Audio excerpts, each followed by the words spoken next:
चलते हैं mental math person course कक्षा 7 आप अपनी स्क्रीन पर देख रहे हैं, लेकिन मैं इस मेंटल मैथ में से नहीं करा रहा हूं। आपके जो पिछले साल, ठीक है ना, यानी लास्ट ईयर जो आपकी मेंटल मैथ क्विज हुई थी जोनल लेवल पर, उसके कुछ क्वेश्चन मैं यहाँ पर लेके आया हूँ ताकि आप सभी बच्चों को मालूम हो सके कि किस तरीके से क्वेश्चन पूछे जाते हैं। आइए करना शुरू करते हैं। तो यहाँ पर मैंने पहले से लिख के रखे हुए हैं बच्चों ये क्वेश्चन। तबीयत ठीक नहीं है, फिर भी मैं आप सभी बच्चों के लिए वीडियो अपलोड कर रहा हूँ ताकि आप सभी बच्चों को जल्द से जल्द पता चल सके कि किस तरीके से क्वेश्चन आते हैं। ठीक है, आइए करना शुरू करते हैं। तो सबसे पहले क्वेश्चन को रीड कर लेते हैं। देखो लिखा है, उस संख्या का मान बताए जो 73 से जितना कम है, 73 से कितना जितना कम है उतना ही 27 से अधिक है।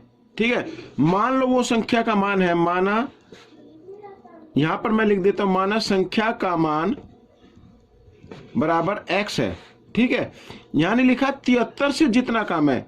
अब 73 में से यहां पर 73 में से इसको घटा दीजिए, इस मान को घटा दो, कम हो गया ना, और बराबर उतना ही 27 से अधिक है। अधिक है तो जमा कर देते हैं, ऐसे आगे लिख लो। जमा में तो आगे पीछे कहीं भी लिखा जा सकता है इस तरीके से। ठीक है, इसको पीछे भी लिखा जा सकता है 27 जमा x ऐसे।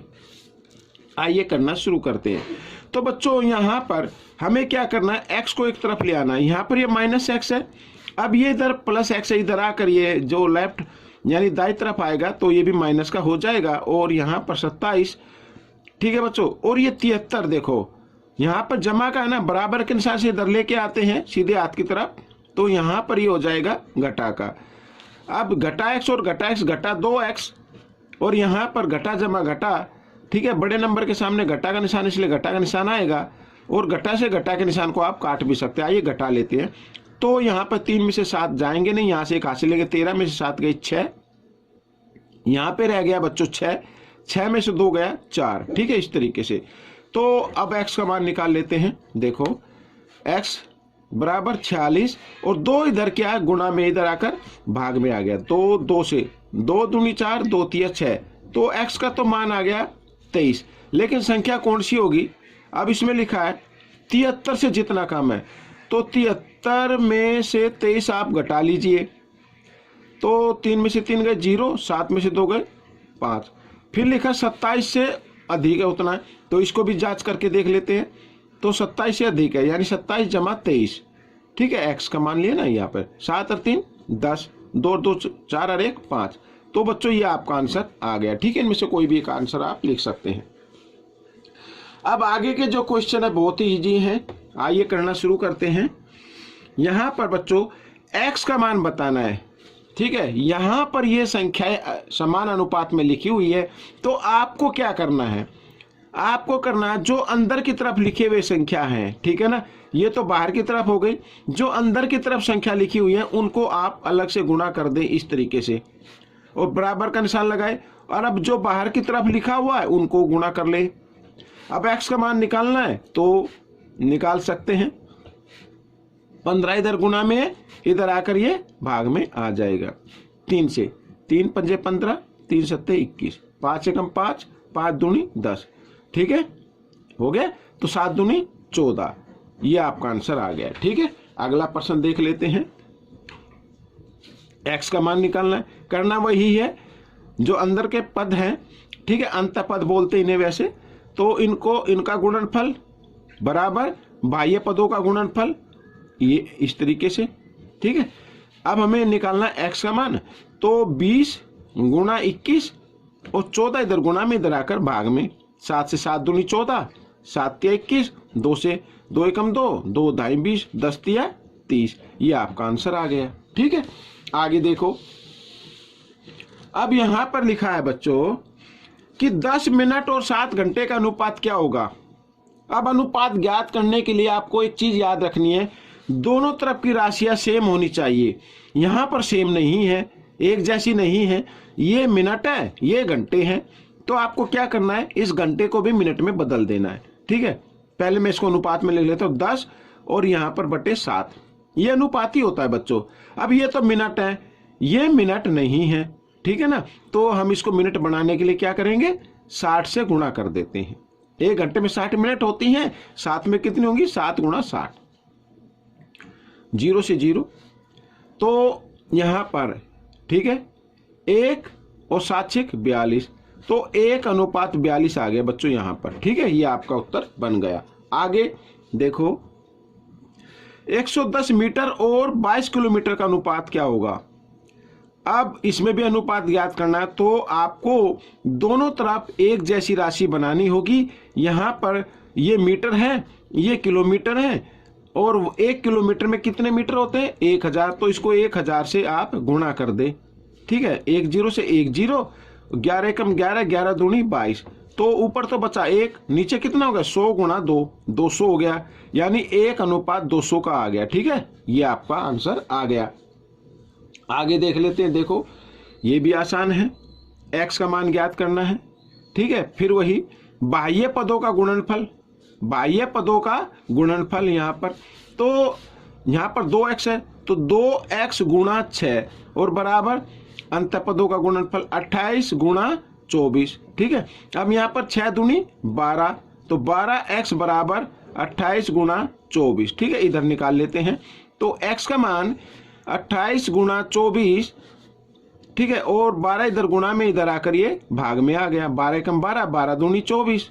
ठीक है, तो x का मान कितना आ गया, 28 दूनी 56, ये आ गया, ये आपका उत्तर बन गया। ठीक है, अब यहां पर प्रश्न नंबर 18 में देख लेते हैं। देखो क्या लिखा है, इसमें लिखा है 24 किलोग्राम और 500 ग्राम का अनुपात क्या होगा।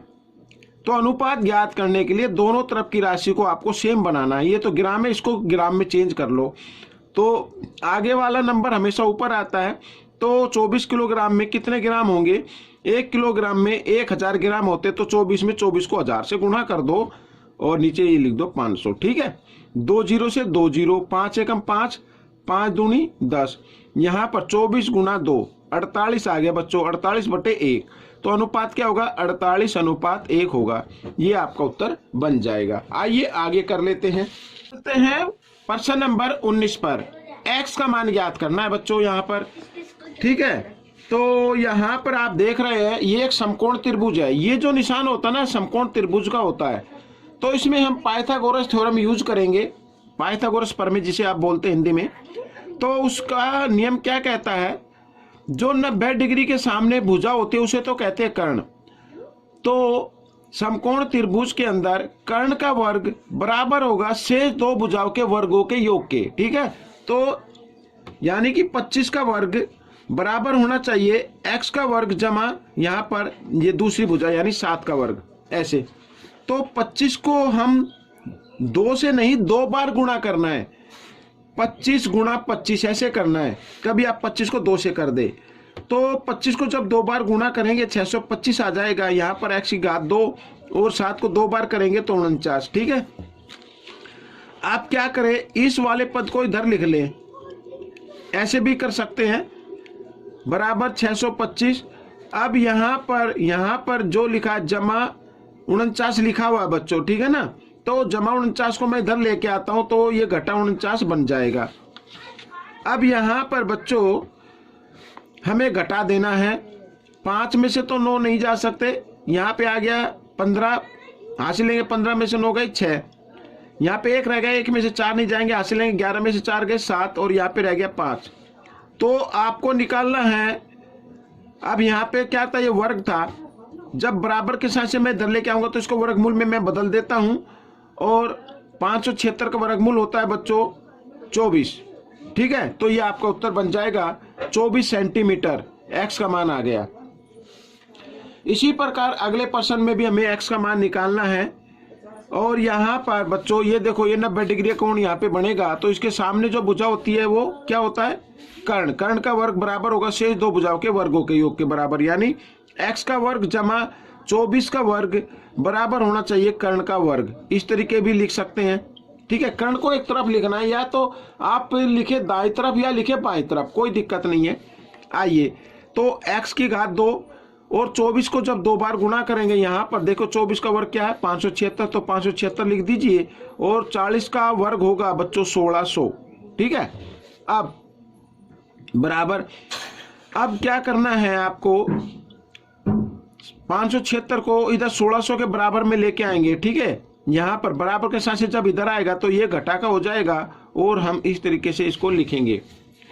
अब यहाँ पर x का मान निकालना है तो घटा लेते हैं, 0 में से तो 6 नहीं जाएंगे, यहाँ से हासिल लेंगे, यहाँ से यहाँ, 10 में से 6 गए 4, यहाँ पे रह गया 9 में से 7 गए 2, यहाँ पे रह गया 5 में से 5 गए 0 और 1, ठीक है। इधर ये क्या था, वर्ग था, तो मैं उस वर्ग को इधर ले आता हूँ बराबर के साथ से, तो इधर आगे वर्गमूल में चेंज कर देना उसको। और 1024 का वर्गमूल होता है बच्चों 32, तो 32 सेंटीमीटर ये आपका x का मान आ गया। अगर ना निकले तो इस तरीके से आपको गुणनखंड कर लेने हैं, ठीक है ना। तो वर्ग के अंदर 2 का जोड़ा बनाना, एक एक संख्या निकाल लेना, फिर उसको गुणा कर देना, 32 आपका आंसर आ जाएगा। आइए अगला प्रश्न हल करते हैं। ए बी का मान बताना है बच्चों यहाँ पर। अब ए बी का मान, यहाँ पर ए बी का मान, ठीक है। अब आप देखो यहाँ 2 त्रिभुज बन रही है, ए डी सी, ये बन रही है एक त्रिभुज, एक बन रही है बी डी सी, ठीक है ना। अब दोनों त्रिभुज के अंदर ए सी बराबर है बी सी 30 सेंटीमीटर है, और सी डी बराबर होगा सी डी के, ठीक है। ये कॉमन आ गई, उभयनिष्ठ आप इसे बोल सकते हैं, ये 18 है। और यहां पर यानी कोण ए डी सी, ये भी भाई इधर 90 का तो इधर भी 90 का आएगा, रेखीय युग्म 180 डिग्री का होता है ना, तो ये दोनों कोण भी बराबर आ जाएंगे। तो कहने का मतलब है ये दोनों त्रिभुज क्या है, सर्वांग सम है। तो मैं लिख सकता हूं त्रिभुज ए डी सी सर्वांग सम है त्रिभुज बी डी सी। जब दोनों त्रिभुज सर्वांग सम है तो इसके संगत भाग भी क्या होते हैं, बराबर होते हैं, ठीक है ना। तो यानी ए डी बराबर आएगा बी डी के, ये सीपीसीटी से आ जाता है, ठीक है। सर्वांग सम त्रिभुज के संगत भाग बराबर होते हैं, ये याद रखना। अब हमें सबसे पहले हमें या तो ए डी निकाल लो या बी डी निकाल लो, दोनों बराबर हैं, ठीक है। अगर हम मान लीजिए ये वाली त्रिभुज लेते हैं, त्रिभुज ए डी सी, भाई 90 डिग्री का कोण है और 90 डिग्री के कोण के सामने होता है कर्ण, तो कर्ण का वर्ग बराबर होगा शेष 2 भुजाओं के वर्गों के योग के बराबर। यानी ए डी का वर्ग जमा डी सी का वर्ग बराबर होगा ए सी का वर्ग। लिख सकते हैं ना, ए डी का वर्ग जमा बी सी का वर्ग बराबर होगा ए सी का वर्ग। अब ए डी तो ए डी है, अब डी सी क्या है 18, तो 18 का वर्ग और बराबर यहाँ पर 30 का वर्ग, ऐसे लिख सकते हैं। तो ए डी का वर्ग बराबर 18 का वर्ग बच्चों यहाँ पर 324 गुना करके देख लीजिए आप, ठीक है। 8 अठे 64 या 18 अठे 144, इस तरीके से लिख सकते हैं, और 18 एकम 18, ठीक है ना। 4 8 4 12 और यहाँ पर ये आ गया, तो 324। तो आप एक काम कीजिए, कम से कम 20 तक तो वर्ग याद कर लीजिए। 30 का वर्ग होता है 900। अब हमें निकालना है, यहां पर लिख लेता हूं, जगह इधर नहीं है, तो एडी का वर्ग बराबर 900। अब 324 को आप इक्वल के साइन से यानी बराबर के निशान से इधर लेके आए, तो इधर आकर ये हो जाता है घटा में। तो एडी का वर्ग बराबर यहां पर घटा लीजिए, 10 में से 4 गए 6, 9 में से 2 गए 7, 8 में से 3 गए 5, ठीक है ना। ये आ गया 576। अब 576 यहाँ पर बच्चों एडी बराबर 576, जो एडी के साथ यहाँ वर्ग लगा हुआ था उसको हम बराबर के साथ से इधर लेके आते हैं, इधर वर्गमूल में, और 576 का वर्गमूल होता है बच्चों 24, तो 24 आ गई बच्चों, ये 24 सेंटीमीटर। तो ये भी 24 आ जाएगी, दोनों बराबर है ना, दोनों क्या है बराबर है। तो हमें निकालना ए बी का मान, तो ए बी क्या हो गई 24 जमा 24 बराबर 48 सेंटीमीटर, ठीक है। ये आपका ए बी का मान आ गया। अब यहाँ पर प्रश्न नंबर 22 में x का मान निकालना है, तो x का मान कैसे निकालते, देखो दोनों त्रिभुज सर्वांग सम दी हुई है, यहाँ पर लिखा हुआ है त्रिभुज ए डी सी सर्वांग सम है त्रिभुज बी डी सी, ठीक है। यहाँ पर तो सर्वांग सम त्रिभुज के संगत कोण बराबर होते हैं, यानी कोण ए बराबर होगा कोण बी के, और ए का जो मान दिया हुआ है यहाँ पर सीपीसीटी लिख देता हूं, तो ए का मान है x जमा 40 डिग्री बराबर और बी का मान है 3x जमा 10 डिग्री। ठीक है। कुछ बच्चे कहेंगे CPCT क्या होता है? बच्चों इसको इंग्लिश में बोलते हैं corresponding part of congruent triangle, और इसको हिंदी में बोलते हैं सर्वांग त्रिभुज के संगत भाग बराबर होते हैं। ठीक है ना। तो x को आप एक तरफ ले आए, इधर ले आए बच्चों बाएं तरफ, तो इधर ये आकर घटा का हो जाएगा बराबर 10, और 40 इधर जमा का, इधर आकर ये घटा 40 हो जाएगा। इधर कर लेते हैं यहां पर, तो 3x में से 1x घटा देंगे, 2x आएगा, और बड़े नंबर के सामने घटा है इसलिए घटा का आ जाएगा, और यहां पर भी घटा जमा घटा 30 आ जाएगा। ठीक है ना। घटा से घटा का निशान कट गया, x बराबर 30, और 2 इधर गुणा में था, इधर आकर ये भाग में आ गया, 2 से काट दिया इसको तो आ गया 15, तो x का मान आ जाएगा 15। ठीक है। इस तरीके से अब हम करते हैं आखिरी प्रश्न इस पाठ का। अब चित्र में 2x का मान ज्ञात करना है। ये चित्र है, 2x का मान ज्ञात करना है। अब आपको दिखाई दे रहा है समकोण त्रिभुज है, तो समकोण त्रिभुज में यहाँ पर ये जो लंब का वर्ग है बराबर, ये आधार का वर्ग है, ये बराबर होगा कर्ण के वर्ग के बराबर। ठीक है ना। यानी कर्ण का वर्ग बराबर होता है शेष दो भुजाओं के वर्गों के योग के बराबर। ठीक है।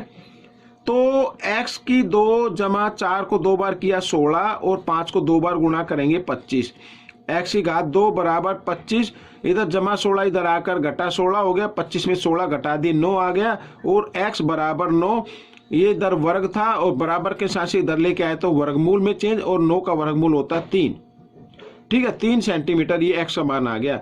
लेकिन आपको निकालना 2x का मान, तो 2x यानी 2 गुणा 3, 3 दूनी 6 सेंटीमीटर ये आपका उत्तर बन जाएगा। ठीक है। तो बच्चों ये पार्ट आपका हो गया है। आपको ये पार्ट कैसा लगा मुझे जरूर बताएं, और इसमें से सीखकर दूसरे बच्चों को जरूर सिखाएं। मिलते अगले भाग में, तब तक के लिए धन्यवाद।